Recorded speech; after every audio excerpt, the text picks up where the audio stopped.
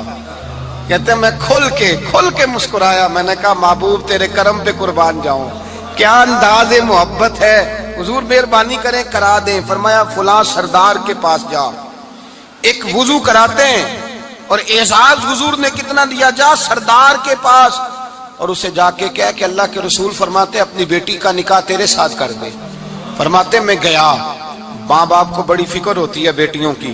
وہ کہنے لگا میں شام کو خود نبی پاک کی بارگاہ میں آؤں گا کہتے ہیں میں باہر نکلنے لگا تو وہ بچی پردے کی اوٹ سے بولی, کہنے لگی غلام ٹھہر جا, ابا جی آپ کو میری فکر ہے, اماں جی میری فکر ہے, میری فکر نہ کریں اور یہ نہ دیکھیں آیا کون ہے, یہ دیکھیں بھیجا کس نے ہے. آپ مجھے حوالے کریں نبی پاک کے, حضور کے حوالے کریں, اللہ رسول مجھے کبھی ضائع نہیں کریں گے. حضرت ربیہ کہتے ہیں حضور نے میری شادی کا بندوبست کیا. حضرت بریدہ اسلمی سے کہا کہ تو اس کے لیے کھجور کی گٹھلی کے برابر سونا لا. حضرت حارثہ بن نعمان سے کہا تو اس کے لیے ایک کمرے کا حجرے کا بندوبست کر. حضرت عثمان غنی سے کہا تو نے ولیمہ کرانا اس کا. فرمایا میں تو تھوڑی نوکری کرتا تھا, مصطفیٰ نے ساری زندگی کا ہی بندوبست فرما دیا. یہ مزدور کے ساتھ حضور کا انداز ہے. پہلے میں نے شروع میں کہا کہ مزدور اس بات کو سمجھتا ہی نہیں کہ اس کا مقام کتنا, وہ اس بات کو جانتا ہی نہیں اللہ نے اسے اعزاز کتنا دیا ہے. ملت کا جوان سب سے پہلے تو کبھی کسی کی جیب کی طرف نہ دیکھے. اور یہ بات یاد رکھ لیں, درجنوں بزرگوں کے ارشادات کی روشنی میں ایک موٹی بات بیان کر رہا ہوں, توجہ ہے میری بات پر. جس کی توجہ دوسروں کی جیب پہ ہوتی ہے وہ رسوا ہو جاتا ہے. کاہل لوگ جو زندگی میں صرف ہاتھ پھیلانے کے عادی ہوتے ہیں, ان کے دامن میں سوائے رسوائی کے کچھ نہیں آتا, ان کے حصے میں سوائے بدنامی کے کچھ نہیں آتا. اور جو اپنی بازو کی قوت کے زور پر, اقبال کہتے ہیں اپنی دنیا آپ پیدا کر اگر زندوں میں ہے, سر آدم ہے ضمیر کن فکاں ہے زندگی. اپنے لیے خود جینا سیکھیں, ملت کے لیے کچھ کرنا سیکھیں. معاشرے کے اندر اس سے ادھار پکڑ کے اس کو دے دیا تو اس سے پکڑ کے اس کو دے دیا, 2 دن اس کے پاس چلے گئے لینے تو 4 دن اس کے پاس چلے گئے. کبھی کو دوست باہر سے آ گیا تو اس کے پیچھے بھاگنے لگے, چاپلوسی کرنے لگے. 2-4 جوڑوں کی خاطر, ایک موبائل کی خاطر چھوڑیں اس دھندے سے باہر آئیں. میں نے کہا ایک پیشہ برا ہے, ایک پیشہ, اور وہ ہے ہاتھ پھیلانا, باقی کوئی پیشہ برا نہیں. 18 گھنٹے مزدوری کرو, نکلو باہر نکلو, میدان میں آؤ, جدوجہد کرو, مزدوری کرو جب تیرا ہاتھ مزدوری تک جائے. اور یاد رکھو رزق حلال کھانا ہے اور رزق حلال ہی کھلانا ہے.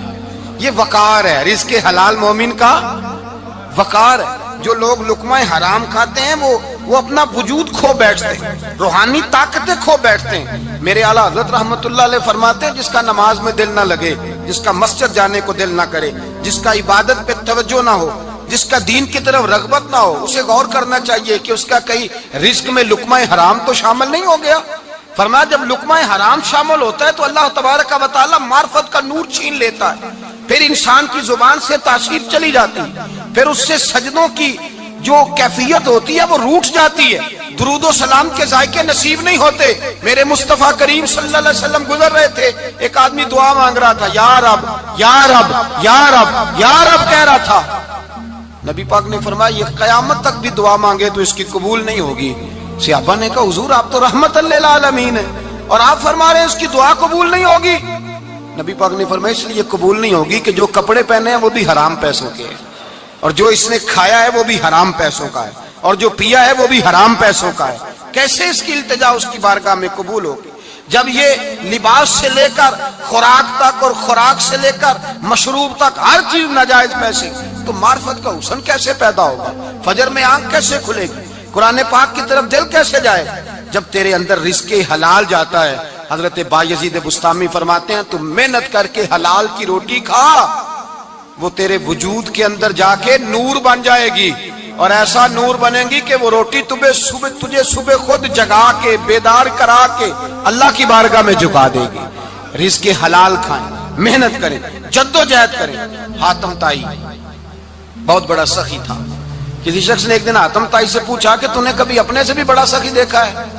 کہنے لگا ہاں میں نے اپنے شہر کا ایک بابا دیکھا تو مجھ سے بھی زیادہ سخی ہے, مجھ سے بھی زیادہ سخی, مجھ سے بھی زیادہ تھا, تجھ سے زیادہ.